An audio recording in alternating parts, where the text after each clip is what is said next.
হয়েছে, অন্যদের আল্লাহ ডবল হয়েছে।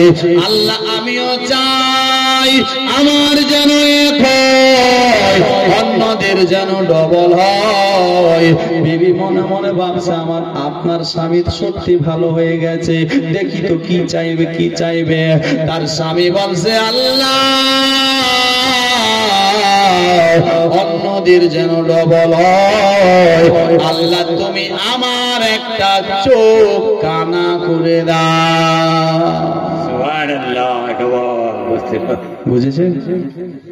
বুঝতে পেরেছেন কত বড় হিংসুক? দেখেন, ওর যদি একটা চোখ কানা হয়, অন্যদের দুটাই হয়ে যাবে, ডবল হয়ে যাবে। কত বড় হিংসুক ছিল, কত বড় হারামি ছিল মুসলমান। এরকম দুনিয়াতে করবেন না। আল্লাহ যা দেবে আপনাকে, আল্লাহ আপনার নামা আমলে